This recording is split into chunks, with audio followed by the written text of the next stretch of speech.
Hello future printmakers, this is Mr. Granlund. I'm standing in for Miss Mo and I'm going to teach you how to do some lino cut printmaking.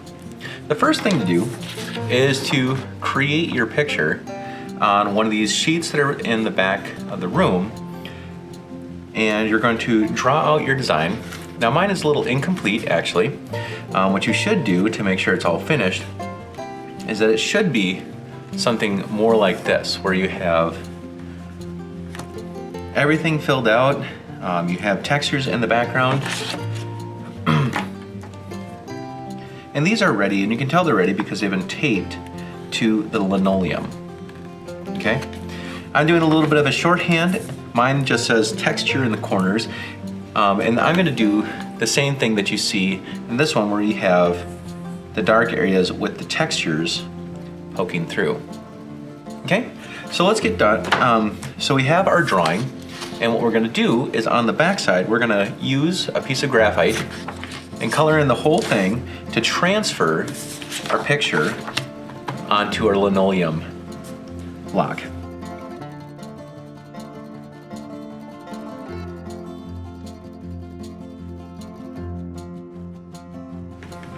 All right, now that this is done, I'm going to tape my paper onto my linoleum block. And I'm going to just take some tape and put it on the corners and make sure it's fastened nice and secure so that I can transfer my picture onto the linoleum.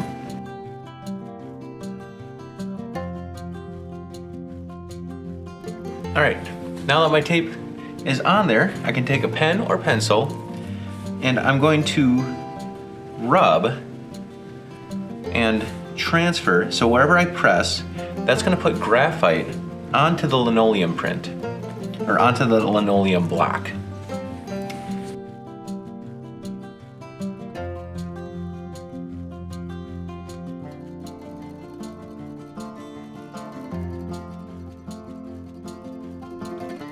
Now I'm going to pull back the tape, open it up, and I'm going to go over it again with a Sharpie, so I have the same image on the back here.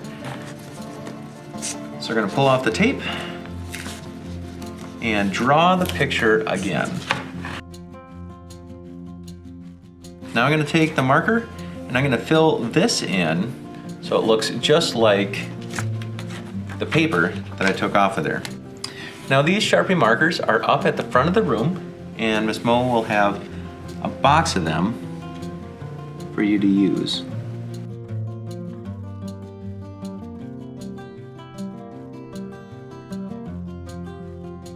Now that I have my design transferred onto my linoleum, I'm going to go ahead and soften up my linoleum and start to cut it. Now actually, before I actually dig into my final linoleum, it's going to be a good idea to soften up a piece of scrap and try to work on that till I get used to the tools. Okay, so for a minute I'm going to set this aside. This bench block is going to allow me to use these cutting tools to practice on that scrap piece of linoleum. Now in the back of the art studio, there is an iron, and you're going to use that iron to heat this up and soften it so it's a little bit easier to carve. So I'm going to go ahead, here's the iron.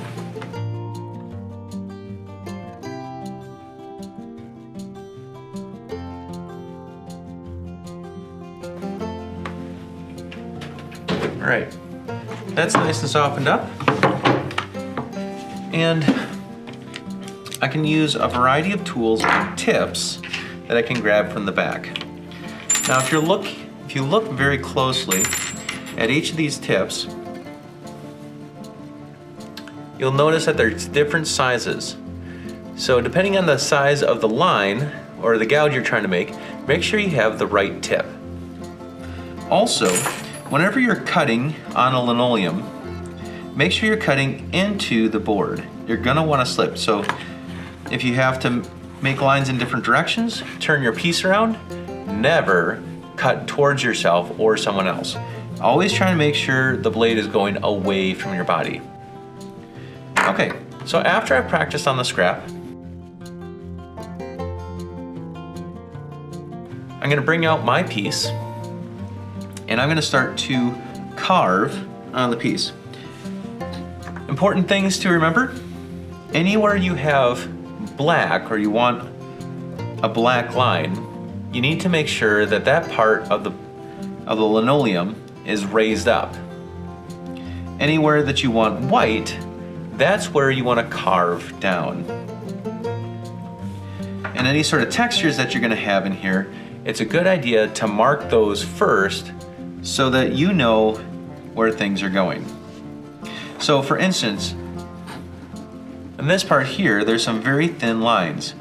Now I got to make sure that I carve very carefully around that to leave that area of the linoleum raised. So anytime I want a black line, we need to make sure that part of the linoleum block is raised up.